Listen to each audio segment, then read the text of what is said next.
না এই দেখ আজকে কি হবে বলতো, হান্ডি মাটন। আমি শুনিসনি তো কোনোদিন, মানে হাঁড়িতে খাসির মাংস রান্না হবে। 2 কেজি খাসির মাংস এনেছে তো পাপা। না প্রথমে কিন্তু তেলটাকে গরম করে ঠান্ডা করে নিতে হবে। পেঁয়াজ কুচি, আদা রসুন থেতো করা, গোটা জিরে, তেজপাতা, শুকনো লঙ্কা, হলুদ, কাঁচা লঙ্কা, কাশ্মীরি লঙ্কা গুঁড়ো, পরিমাণ মতো লবণ, আর হচ্ছে গোটা রসুন 3টে দিয়েছি, আর গোলমরিচ এবং গোটা গরম মশলা দিয়ে এবার সুন্দর করে মাংস দিয়ে কিন্তু এবার মেখে নেবো।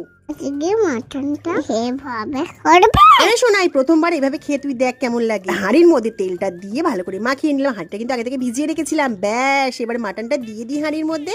এই বাবা শোনাই, আমি তো মিট মশলা দিতেই ভুলে গেছি, শেষে কিন্তু দিয়ে মিশিয়ে নিলাম। এবার কিন্তু মুখটাকে ঢাকনা দিয়ে দিতে হবে, তাতে করে হাঁড়ির ভিতর থেকে কোনো রকম বাষ্প না বেরিয়ে যায়। হালকা আছে কিন্তু এইভাবে রান্না করতে হবে, কিন্তু জোরে দিলে পুড়ে যাওয়ার ভয় থাকে। তা বলতে বলতে এদিকে কিন্তু আমাদের মাটন হয়ে গেছে রে শোনাই। আজকে খাবো না। সন্ধে হলেই তো ঘুমের পাহাড় আছে, সকাল থেকে সারাদিন কাজ করে করে হাঁপিয়ে যাও না। খা, খেয়ে বল কেমন। আড়াআড়ি। সত্যিই ফাটাফাটি।